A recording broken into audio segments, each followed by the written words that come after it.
sit in the front of the room than the back of the room.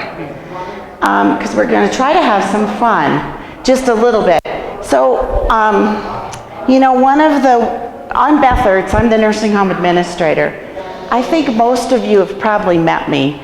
I think I know most of your names now. I'm looking around the room trying to understand that if I know everyone's name. I'm happy to be here. The Education Committee asked me to do an in-service today on resident-directed care. I have a little bit of a hoarse voice still from a cold. I'm not contagious, but I hope my voice will get through this. I have to do it 3 times now. So we're going to talk about resident-directed care. So I came here not quite 2 years ago, about 1.5 years ago when Ruth first got started, to consult here about resident-directed care. Charlie's already told me not to move. So I'll try to stay in a box, Charlie. We started, I think, at Shalom Park talking mainly about the Eden alternative. Do you recollect that? About it, I see a lot of heads shaking yes. How many of you that are sitting here might be Eden Associates? Anyone in the room an Eden Associate? Peggy is. I am. Randy McNeese is. Cindy Wagner was in here. She is. Rhonda is. There's probably a few others. Joe, who drives the van, is. I met Joe in another place. You all right, Dora? You need help? Just a little bloody nose? That old Colorado thing. So let's talk really quick. What do you think resident-directed care is? Can you shout it out? What is it? Anyone know? There's Julie. Meeting their needs daily within the spectrum. Meeting their needs daily within the spectrum of their interest is what Julie said. Good. What else is resident-directed? They run the show. Who's they? The residents. I'd say the elders. In this community, they seem like they're elders to me. Elders have great wisdom, understanding, life experience. So using that word to refer to them seems like it's respectful and dignified to me. A lot of cultures use that word about their older citizens. What else do you think resident-directed care is? Anybody had experience with it in another place or somewhere else you work? Anyone? You heard about it somewhere? You think you know what it is? Mm-hmm. So why would being resident-directed be important? Are we person-directed? Those of us in the room, do you think we are? Are we person-directed? Do you get to make your own decisions? Matt, do you make your own decisions every day? Yeah, you could say that. When to get up, when to go to bed, what you're going to eat. You probably even make decisions about dessert substitutions in the kitchen, don't you? Yeah, Matt sends out emails when we're going to change dessert. You also make decisions about what you're going to wear, if that chef coat is clean enough, or you're going to wear something else out. You know, if you like those jeans or not. That top your daughter put in the closet, if the elder really cares for it or not, if it's too tight or too loose, or we make decisions. We have our own autonomy every day. Do you think when we move to the nursing home that autonomy goes away? You do, Cindy? You don't want it to. Do you? We want choices. Right, so being self-directed about our life continues even when we cross the threshold of the nursing home, right? But probably on day 2, there's some residents that we go in and wake them up, maybe the lab's here, but they don't know what time breakfast is served. Maybe they slept in at home till 10 in the morning, which they could, but we're afraid they're gonna miss breakfast on their second day, and so we're in there helping them, getting the brief off, getting to the toilet, getting the clothes on. Maybe even we've forgotten to ask them what they want to wear. Maybe there's only one outfit in the closet. So maybe there isn't an outfit in the closet. Daniel's shaking his head. Yeah, that's a possibility. It's okay, Daniel. Okay, Deb. Okay, so I don't know if you can see these, so I'll try to paraphrase them. Sorry, Charlie. So giving residents a voice is about autonomy, giving them a voice about what's important to them. Is it okay if I come in and clean your room? Is it all right if I bring your laundry in and hang it up? Is it all right to come in at all? So sometimes we do this. Hi, can I help you? We don't even wait for the resident to say, gee, please enter my space. This is a very common nursing home trait. Right in. I have to stop myself all the time and wait at the door because I'm so ingrained to just move in there. Just go right in, the lights on. Can I help you? Where we're waiting for, we need to wait. That's their private space. It's like walking in the front door of your home. How many people do you know that just do a little knock, walk right in? Do you know anyone today that does that? My own daughter even rings the doorbell. In fact, many of us just keep our doors locked all the time, don't we? I grew up in a small town. I have a brother who doesn't even have a key to his own house. So when he goes out of town, I grew up in a little town of 10,000 people. When he goes out of town, he doesn't lock the house today. He still doesn't. I know that seems really odd, doesn't it? But it's a little town, and so I'm just trying to build an understanding about what privacy and dignity and respect, all tenets of the resident-directed care or culture change movement. Does that help you if I say culture change? And resident-directed care might be synonymous. So there's this movement across the United States that's been going on now for about 20 years to change the culture of nursing homes. And that movement is to make it more resident or person-directed, but really not much different than the way we live our own lives, and trying to honor that inside the nursing home.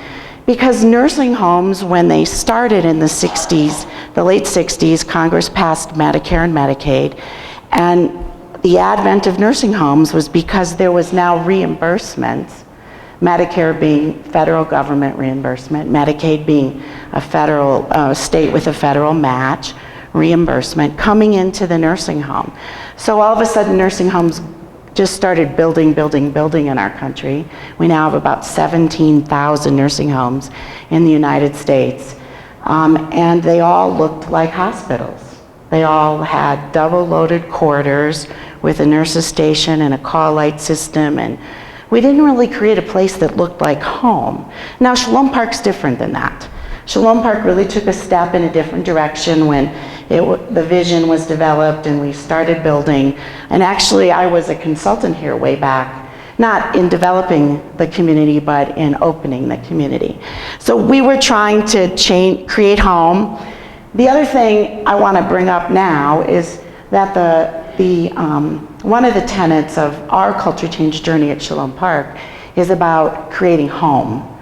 So creating as much home as we can, and I have some slides I want to show you that help you appreciate, Jody helped me with these, what creating home here looks like.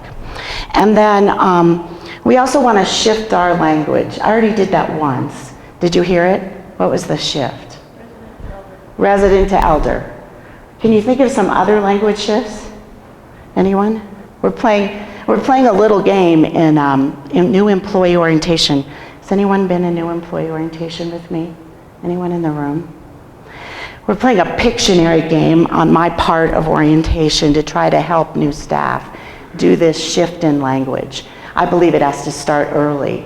So if you've been in orientation, you've probably seen that. And then we want the resident to become well-known. Do you have an idea how we're doing that?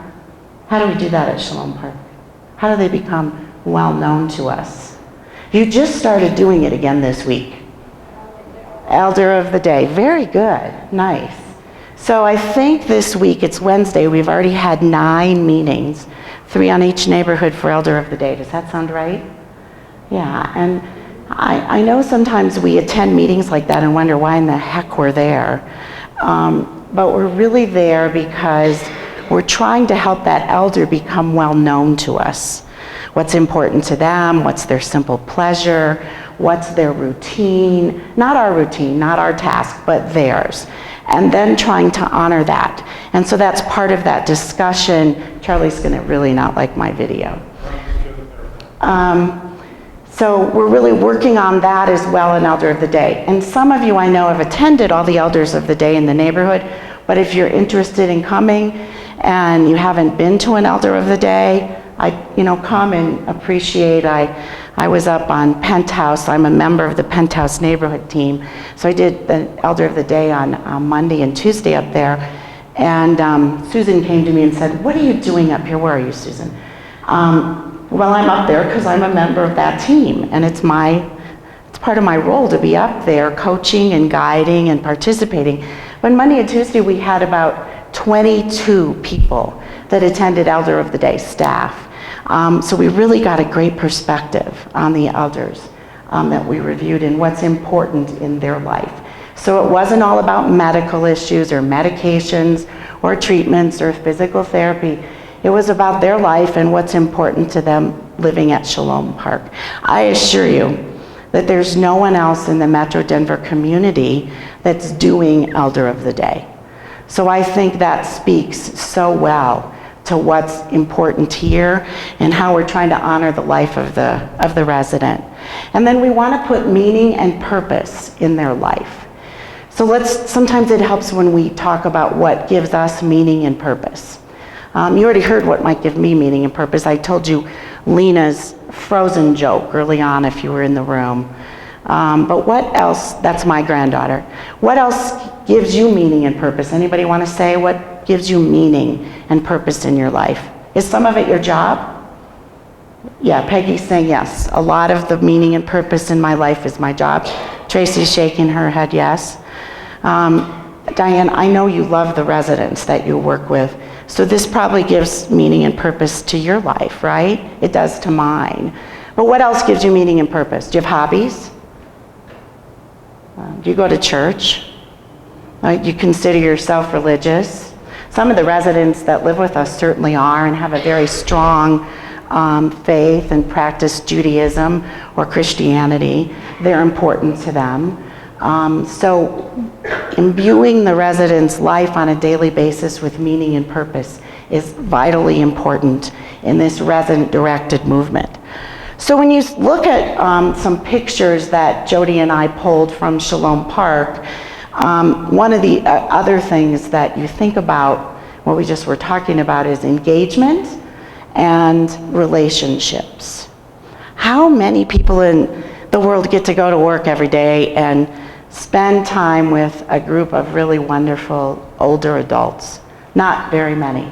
Those folks that work in the 17,000 nursing homes and other assisted livings and places where elders live. But not very many people get to go to work and interact with people who can teach us so much. I think that's the grace and the wisdom that we're so lucky to have on a daily basis. So this is a great picture of one of our staff and elders. I'm not sure I know which neighborhood that is. Which terrace? Okay. So that's a language shift. Did you hear it? No one said first floor. You know, about 5 months ago, you would have all said first floor. So we've done a great job making a language shift. Terrace feels like home. First floor feels like an institution. We don't want people living in institutions. We want them living at home. This is a great picture, I think. Jade's not in here, but I know she loves it. But again, relationships. And we're outdoors. Being in touch with the outdoors and being able to interact with the outdoors is probably for some of you very important. And we want to make sure that can happen for elders too. This is John, one of our nurse practitioners, and I think a resident who's not with us anymore, who we've lost, right? But great memories of him, so great. The nurse practitioner, John Evans, most of you probably know him, tells me almost every week how much he loves coming here. And if we could have more Optum residents, he'd only have to come here. So creating home, do you know whose room this is? What resident? Do you? Some of you probably do. Dorothy Sobelman, right? Yeah, I think it is. But this collection is probably really important to her, right? And look, we've respected it, regarded it, kept it the way it's supposed to be.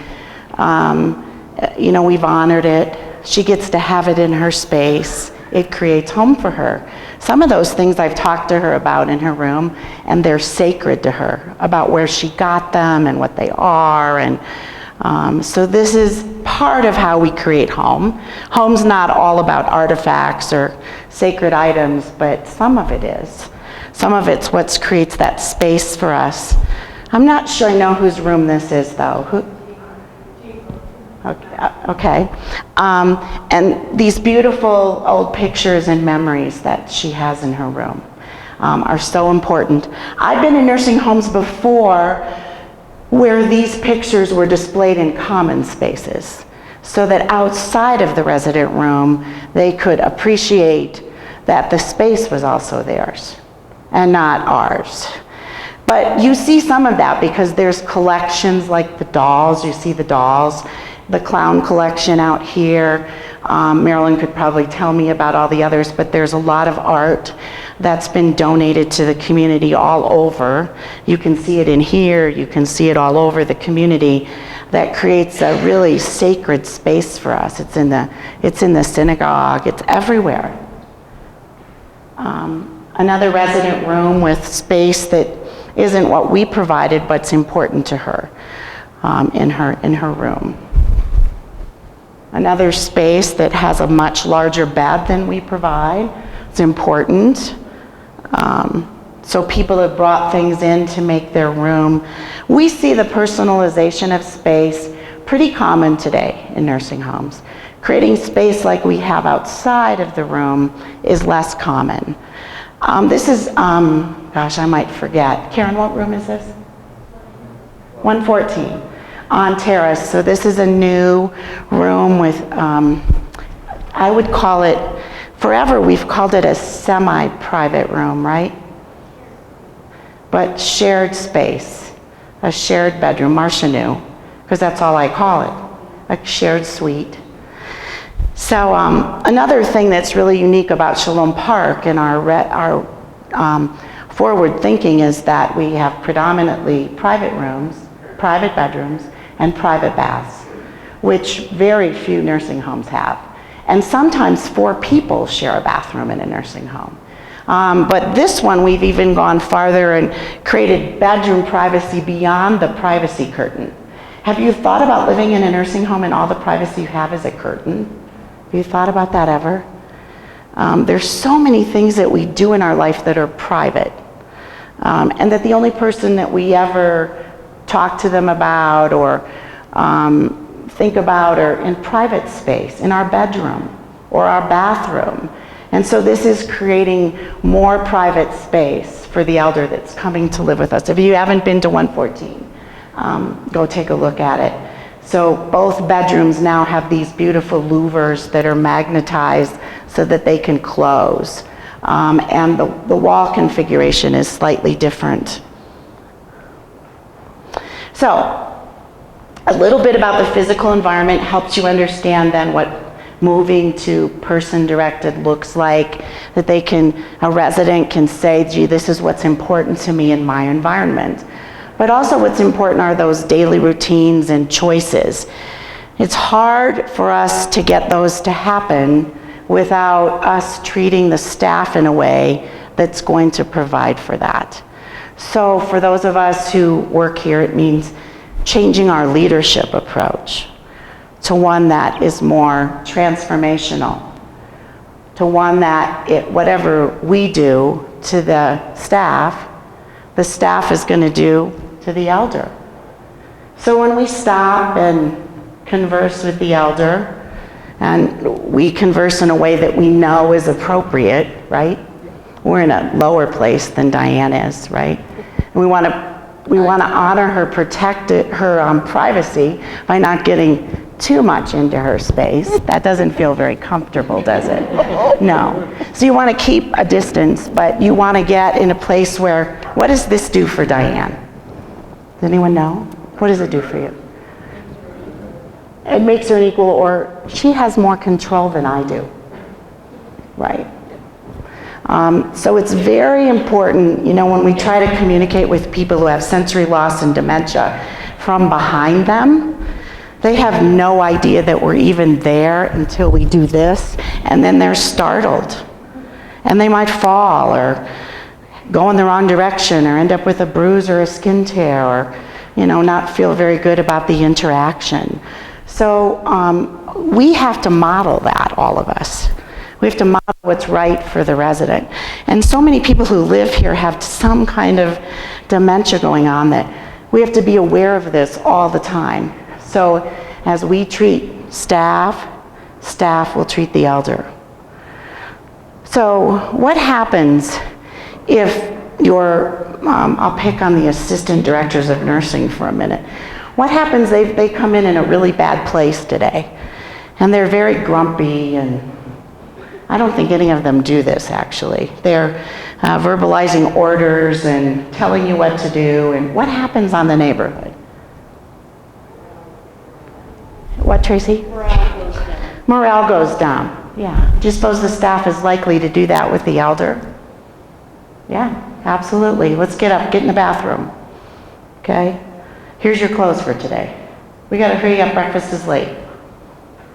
Okay, so whatever we say is likely gonna get repeated to the elder, right? So it's really important how we communicate and that the communication is effective. Now, the Eden Alternative is a place where I've spent a lot of time. I've been an Eden Associate since 2004, and sometime around 2008, I think, I became what they call an Eden educator. So Randy McNeese, who works here too, is an Eden educator. He came to us having been an Eden educator with Vivage, and we're hoping this year that we'll deliver Eden education here a couple times. So you've heard about so many of the Eden Alternative principles from Ruth, and many of them are embedded in this presentation today. But this is their golden rule. As management does unto staff, staff does unto elders. So, you know, it's really important for us to have our understanding of person-directed going on as we cross that threshold for work every single day. Okay. So, how do you define care at Shalom Park? What's care? So in the old model that I grew up in, I've been working in long-term care since I was 19 years old. I think I had one other job as a home health nurse. I was living in Las Vegas, Nevada, and my husband was in the Air Force there, and it was too hot, so I found a job in a nursing home again. I was the assistant director of nursing there. I had a really great mentor there, and it was a guy. He first graduate of the University of Arizona's long-term care healthcare program back in the 1970s. And he used to wear my nursing cap when I was out and he had to do scheduling. So where's Gretchen may not be in here, but he did all the scheduling with me. We didn't have schedulers back then. It was kind of different. But we also used restraints and gave people Dalmane and chloral hydrate at night, and it was a whole different world than it is today. But anyway, care then, we saw care as treatment plus empathy equaled care. Some people may think that's about care today. If I treat them well and I have empathy for the elder, how many of you want people to have empathy for you? Probably not many. We want people to think we have confidence and we're in control and our life is wonderful, and we don't want people to think that we're weak. We're Americans. We don't think that way. But many times people come to nursing homes and that's how we think of the elder. That care plus treatment, or empathy plus treatment equals care. But we say right here on this wall that's right behind us, honor thy mother and thy father. Honor thy father and thy mother. Don't we? We say that here, how important that is. It's important in the Jewish community, and it's important here at Shalom Park. And I think that's a way for us to remember every single day. I have so many, somebody, Susan, I don't know if it was you or someone else, but someone in the last few weeks said to me, one of the reasons, well, Randy McNeese has told me this before, one of the reasons I decided to come to work here was because I saw that when I walked in the door. It was so important to me based on where I've been. So honor thy mother and the father. Today, the Eden Alternative says that care is helping others grow. And they don't even say it's helping elders grow. They say it's helping others grow. So if we help you grow, you'll help elders grow. Do you think elders can grow when they're 80 and 90 years old? Do you? Some people don't think that old people are worthy of that people can still learn. But I think that people can learn anything. Look what happens when somebody falls and goes out to the hospital and fractures a hip. They come back in and learn to walk again and learn to be themselves again. And sometimes even better than they did before. And that's because of the partnership that we have with them and that we're trying to help them grow. So there's some other things on these slides about being responsive, that care is important to being responsive. So, you know, part of the dignity and respect is how long can you leave a call light on? How long? 3 minutes. Great answer. No more than 5. No more than 5. 3 minutes for an elder is too long. If they need to go to the bathroom, they need to go in a minute or two, right? And many times it's pain or the bathroom or some other reason, so being responsive is really important to meeting those physical needs. Showing compassion and understanding. We have all these other things. We have the salon, we have the pool, the wellness center. I mean, the list is endless that we could talk about what's going on at Shalom Park. Randy was in my office yesterday and he wanted to make sure that I mentioned these. Now, the leadership team has spent a lot of time on the domains of well-being. And I started with one of them early about autonomy, but I haven't mentioned these others. I'm not going to spend a lot of time on them, but last year when I did that, I think we did 3 hours of resident-directed care training. Some of you attended that, do you remember? And in the Knowledge Nook, we put up these flip charts on the walls, and there was one of these domains on every flip chart, and you had to go put sticky notes on them and say how you met that domain in your own personal life. So do you remember those? How do you get joy? Joy's on the bottom of the list. Well, it is. How do you get joy? What is joy? No? You don't get any, Peggy? Peggy looks at her granddaughter's little face every day and it gives her joy, right? Could an elder get joy that way? And just because they're old, does it change? No. Are these important in your life? Autonomy, connectedness, meaning, security, safety, purpose. Are they different in your life than the elders? No. No, they're important. And we get them a little bit differently. You've probably seen since the time I started that we started giving residents keys to their doors. So that's about their domain of well-being for security and safety. I'm used to having my apartment locked or my door locked when I leave. I'd like to keep doing that. You see some residents have little locks on their cabinets and they use those. That provides for that domain. Some residents, we have a resident that lives here that I hear on occasion, people complain because, you know, she's too demanding and wants too much, and I would say that a different way. She's trying to maintain her autonomy. She wants to continue to make her own decisions. That's a different way to see the person than a behavior that she's demanding or needs too much too often. But it's really that she's trying to express herself and trying to be able to be involved in the decisions and maintain control over her life. We lose so much control the older and older that we get.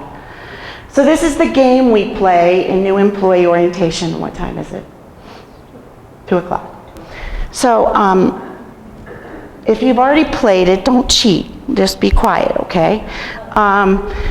So it's a little bit of a Pictionary game. It wasn't mine to develop. I was teaching a bunch of CNA students at Arapahoe Community College a few years ago in lab, and they had to do a culture change project, and this was their project. Some of them are my clip art, but the idea was theirs. So we start out talking a little bit about the shift in language. So this game is really about shifting your language or a new employee's language, or in this case it was the nursing or CNA students' language. So there's a lot of nuances to language, and some of them are different here because it's a Jewish community. And we talk about this definition of the elder. We've already really talked about this. So the elder's still growing, still learning, still has opportunity. They're in the pursuit of joy and happiness just like we are. I don't want to read the whole definition to you. If you want it, I'm happy to give it to you. They're trying to live a legacy and leave it for generations to come. It's a different way in thinking about aging. And I added this for the sake of Dan. He loves Dr. Seuss. So we talk about this a little bit in orientation. So a person's a person no matter how small. I'd say a person's a person no matter how old. And we can think about people that way. Dr. Seuss is pretty well known by everybody. So the idea here is to think about what is this and how does it relate to the nursing home? And what's the new word for it? What is that? It's what you think it is. What is it? Say that, Rabbi, a little louder. Angel's wings. Angel's wings, right. So we call that place in the nursing home where residents live wings, right? Wings. So do the hospital. People only stay in the hospital a couple days now. It's really easy to call it a wing, but they stay here a long time. The average nursing home resident lives in a nursing home for about 3 years today. So what do we call that instead? What do you call it? You call it West Hall on Terrace, right, Jan? Or on the what? What's that? On the neighborhood. Right, right. So we call it Terrace neighborhood, Mountain View neighborhood, Penthouse neighborhood. It's the neighborhood. It's a language shift we have to make. Those are the 3 neighborhoods. Who's this? Who is this? What does it look like? A hospital room. Who's in it? In the hospital, it's a patient, isn't it? Yeah, very good. In our community, who is it? An elder, Charlie said, or a resident. A person, right? Yes. Absolutely. Mm-hmm. An elder. I love her. She's like a plump peach with this beautiful wrinkled skin. I can't wait till I get there. Who's this? A nurse, a nursing student. It could be you, right? Right. It could be, right, a CNA, right. And how could we talk about a CNA? How could we talk about that person today? They might look the same, although there's some nursing homes where they don't wear uniforms anymore.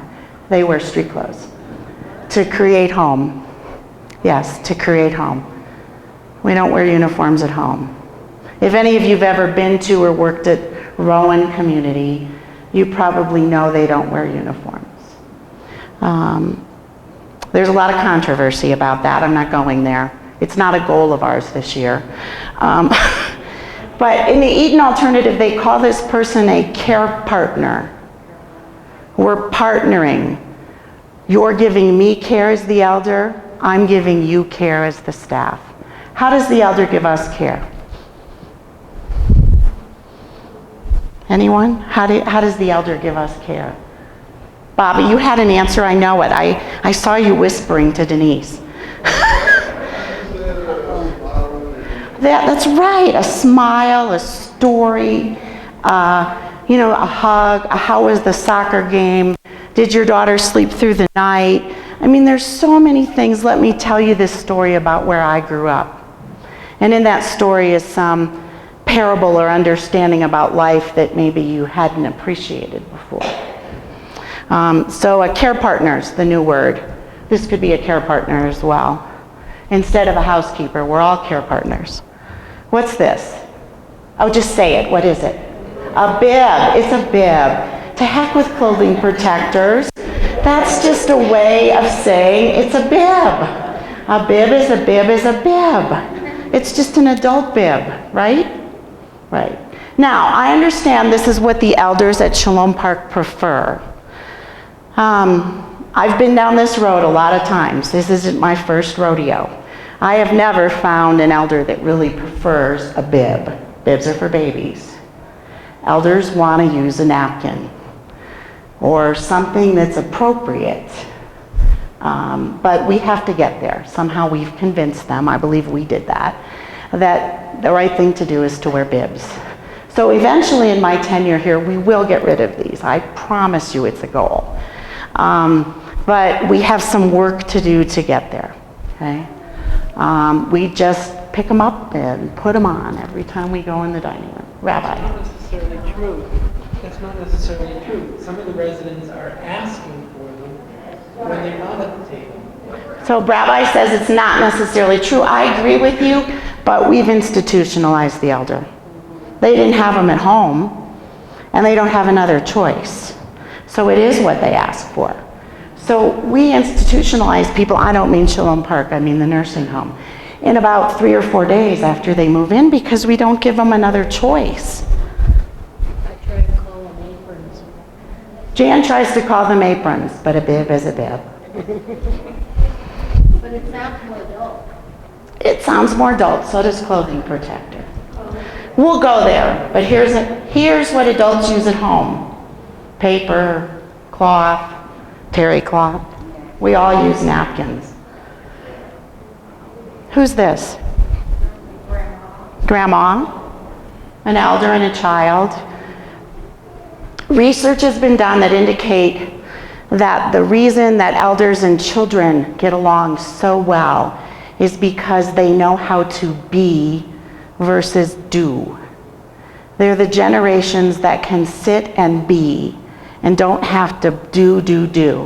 They're not looking at a cell phone. They're not watching their watch. They're not thinking about what the next thing on their calendar is. They can just sit down and play or think or color, build blocks, talk, drink tea, do whatever they can to just be. So building relationships between these two generations is helpful for elders and for children. I believe it puts elders in a place, or children in a place, that they can appreciate aging. Because we live in a world that thinks Botox and, anti-aging creams and, fashion are things that are so important in our life.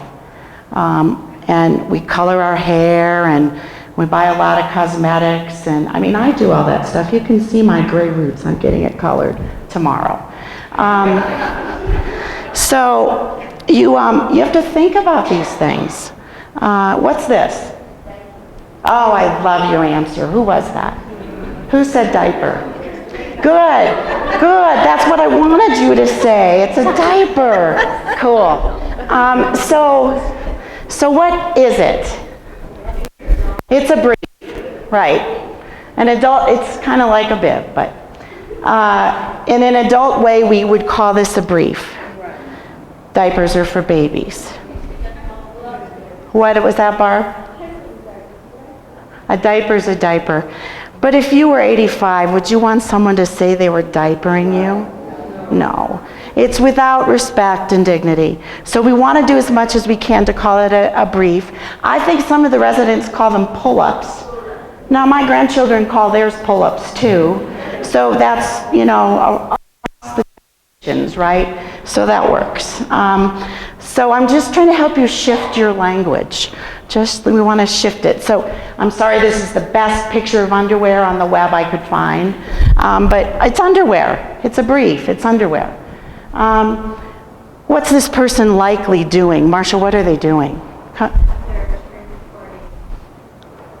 They're transporting a person, but for years we've called this person an admit. It's an admit. This is a schizophrenic, this is a diabetic, this is a cardiac patient. Well, no, this is a person and they're moving into Shalom Park. It's a shift in our language. Okay? This is a person living with dementia. It's a person living with cardiac disease. But they're still living. It may seem like they're living at Shalom Park and their diabetes is the most important thing we have to manage, but they're living, believe me. In their head, they're living. It's not about managing their diabetes, which is why they could care less if you do a finger stick or not.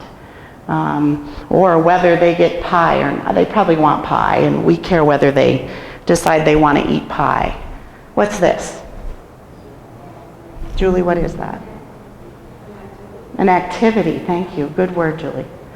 Right answer for Pictionary, but what is this at home? We don't say at home that we have an activities calendar. Do we? It's a party. Yeah, let's get out the ice cream and have a party. I ate ice cream with Lena right out of the ice cream container last night. Chocolate. She likes chocolate. An elder and a child. These are not Shalom Park, but these are nursing homes I've participated with and working on their nurses stations in the past. One's Christopher House, the other one's North Star.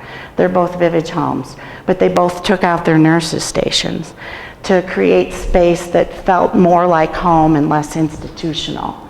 And it actually works. In this one chair, let's see if this works, Charlie. Right there, there's an elder. And this used to have a nurse's station that was pretty high, if you've ever been in Christopher House. And this is North Star, and it had a high nurse's station, and now you can see the resident sitting right there.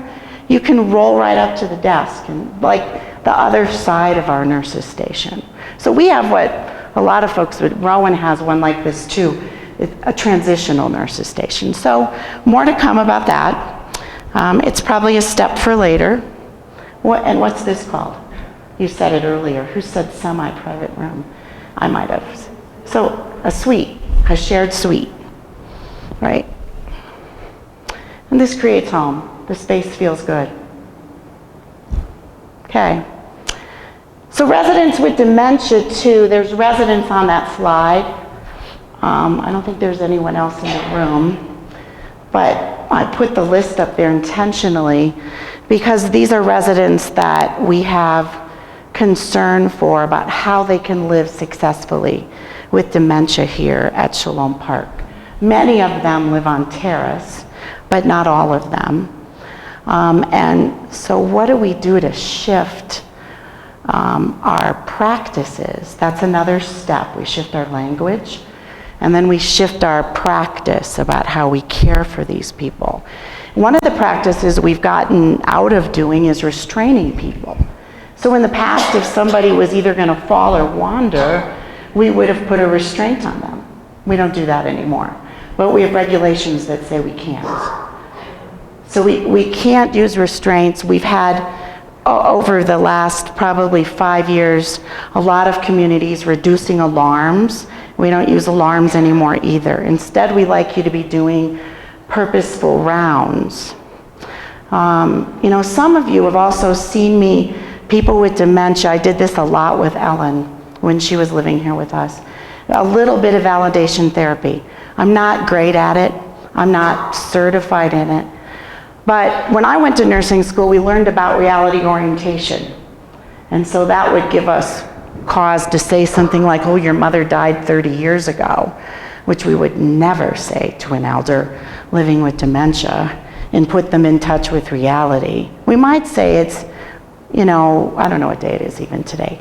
Thursday, I'll get this, Thursday, April 7th, 2016, and they'd go, oh, wow. But they might still be talking about Ronald Reagan. And it would be okay, tell me about Ronald Reagan. That would be a validation approach rather than he's not president anymore, Barack Obama is. So a validation therapy technique would be something I hope we're going to learn about. I have a friend, her name's Evie, who I hope is going to come and spend some time with us, teaching us a little more about dementia and how to care for people living with dementia. But sometimes we have people, if you remember Ellen, who had repetitious language going on. And I think in the end, she was saying nurse, nurse, nurse, right? Do I have that right? All the time. So sometimes I would get in Ellen's space. Can you do this for me? Can you just say nurse, nurse, nurse? Nurse, nurse, nurse. Nurse, nurse, nurse. Keep doing it. Nurse, nurse, nurse, nurse, nurse, nurse. nurse. Yeah, so validation therapy gets in the person's place, in their reality, not trying to get them to get into our reality.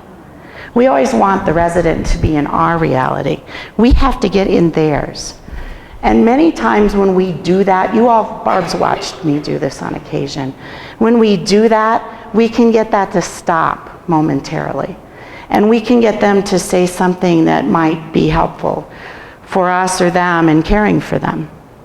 But you have to get comfortable with those techniques in order to use them. I think Deb showed you in an in-service I attended earlier this year.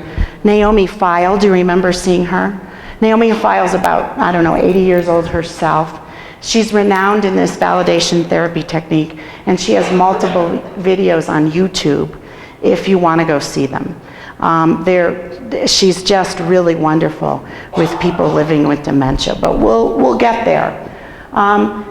Dr. Al Powers, who's an Eton educator, a geriatrician himself, has written a book. It's in the administration suite called Dementia Without Drugs, or Dementia Beyond Drugs. And in that, he talks about restlessness, particularly as a symptom of the use of antipsychotic medications, or even people living with dementia without them, can be a behavior that we see. And it's what we have to do is identify that underlying cause of restlessness, to really appreciate the resident. Now, we might see that restlessness in pacing. The other thing sometimes we do with people living with dementia is overstimulate or understimulate. So we get too much going on in their lives, and it's overwhelming and they can't function. And so they show that to us in behaviors because they may not be able to verbalize what's going on. And understimulation may cause the same thing, that there's not enough going on. So in order to create something that's going to have meaning, I might behave in a way that we can't appreciate or don't understand. That's again a language shift. We like to call it unmet needs instead of behaviors. In our opinion, they're behaving badly. But in their opinion, the residents, the elders, they have an unmet need going on. It's not their behaving. They have an unmet need. And it's our job to figure out what that is. So people who are searching, who might be living on terrace, for example, that's a new word, searching. It substitutes for wandering. Most of us don't wander, but we do search. We might be searching for home, that's why that little house is up there. We might be searching for a hobby or a craft that was important to us. We are searching for something familiar, particularly people who move here. They're looking for something that's not there, that they're used to, that's familiar. So we've got to figure out what that is and try to create as much home for them as we can. So what does the neighborhood do? Why are we so focused on neighborhoods? This slide tells you. So it's like having 3 little nursing homes, 3 little places where 45 elders can live, instead of one big place where 135 people live. 45 is still pretty big. Have you ever lived with 45 other people? And then when there's 45 people, there's 3 times or so many that of staff and then visitors, so that elder could see that many people every single day, 7 days a week. That's a lot of people. So we're trying to create this smallness and consistent assignments. So when you heard directors of nursing in the past say you need to know the whole house, you got to rotate assignments, it's important. Oh, that's a bunch of bunk. In resident-directed care, we think that's bunk. It's not important. It's important to know your neighborhood. It's important to be consistently assigned to the neighborhood all the time. And in doing that, what happens? What happens? Do you know? What was that, Barb? You get to know them, Julie. Right, you get to know them. And there's consistency. We don't have to stop and think or go find someone who knows. We know because we're there all the time with them.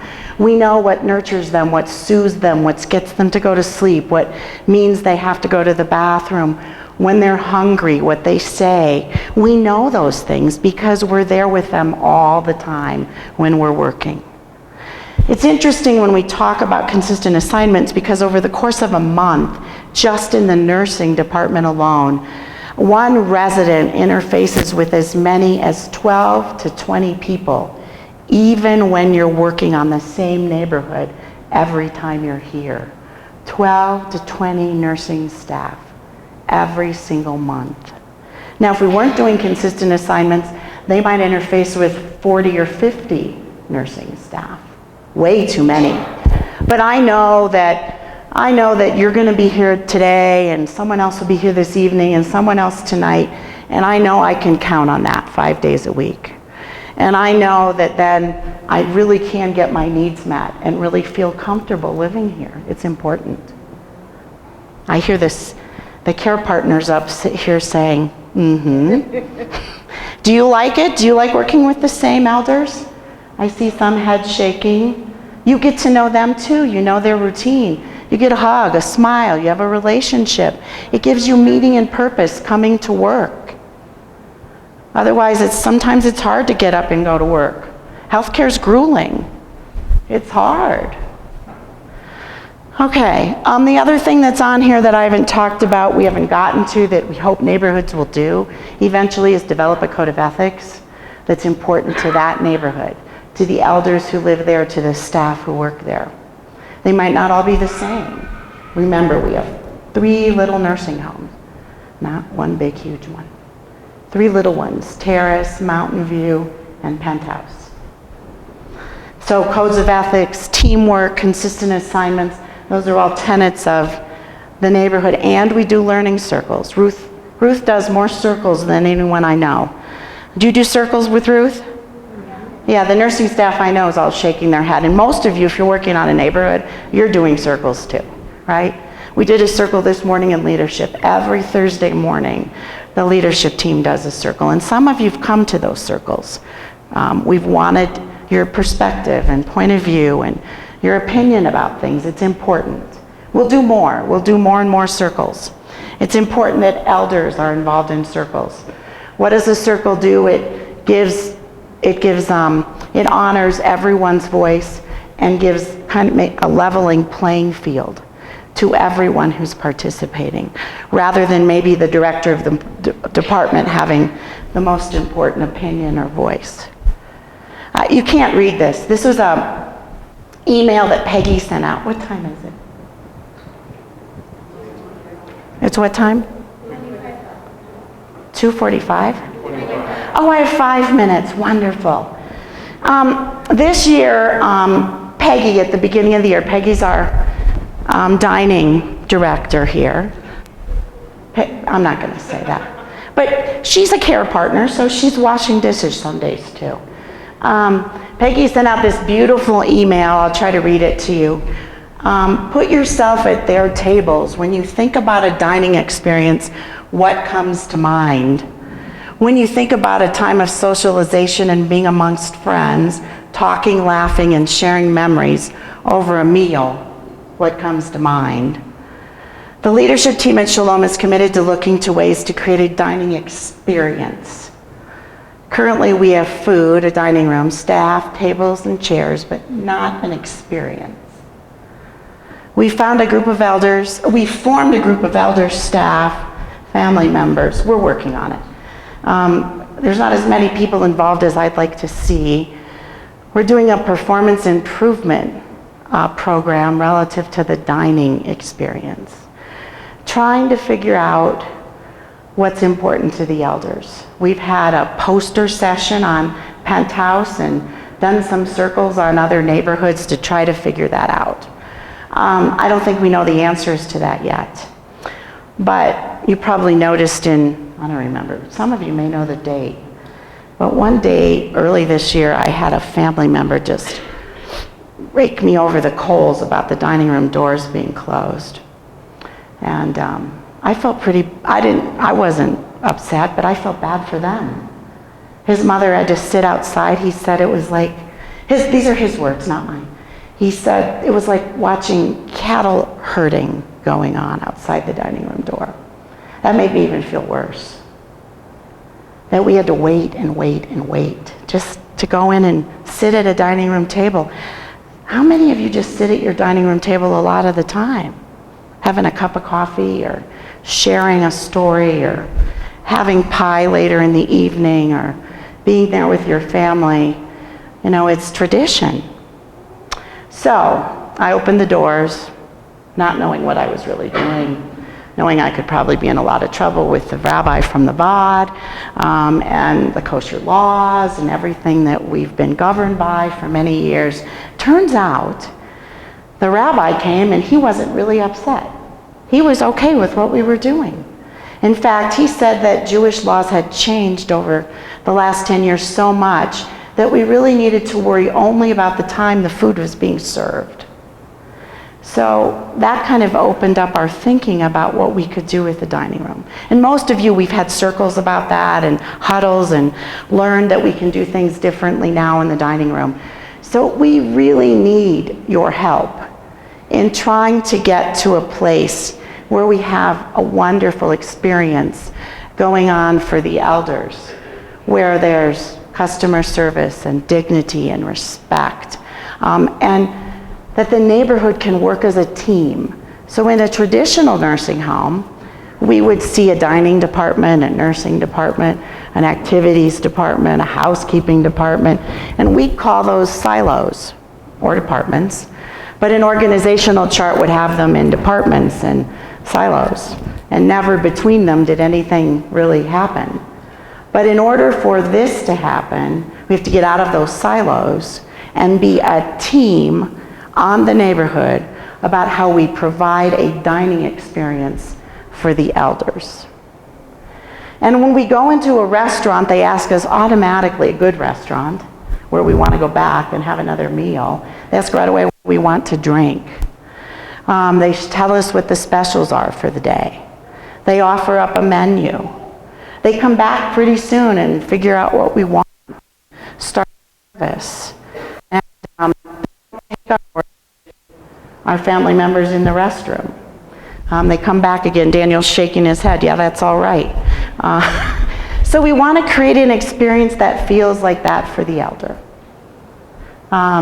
And we've got a dining room that doesn't help because we stand at this steam table, and we get all those tray cards out, and all these elders are back here. And we don't really know what's going on. We're not interacting, developing relationships, being care partners. We're functioning in departments, trying to get a task done to get a meal out. So we've got to start thinking differently about that. We've got to figure out how do we get the team together and make this happen. A few weeks ago, some of the leadership teams served lunch in all 3 dining rooms. I think it was a bit chaotic. But the point of that was to create a role model about what customer service looked like, so that we could replicate that over and over and over again. If you missed it or you missed the point and were there, we loved serving you. We wanted you to enjoy the meal. We hope to do that again. But we wanted to role model what customer service might look like. Anita Beth Baker said to me that afternoon, Penthouse is my neighborhood, so I went up on Penthouse and served lunch that day. And she said to me when the meal was over, I took her order, but she said, you know, this was a wonderful meal today. And I don't think she had anything different. She had a tuna fish sandwich. But she said, you know, everybody talked to us. I got offered seconds. I had my beverage glass refilled. It was just so pleasant. I loved it. We want to hear that as much as we can every day about everything that we do. It's important to the lives of the elder. They're here living their last stage of life. And we need to make it as meaningful, purposeful, and nurturing as we possibly can. So thanks for coming. It's great to have you here.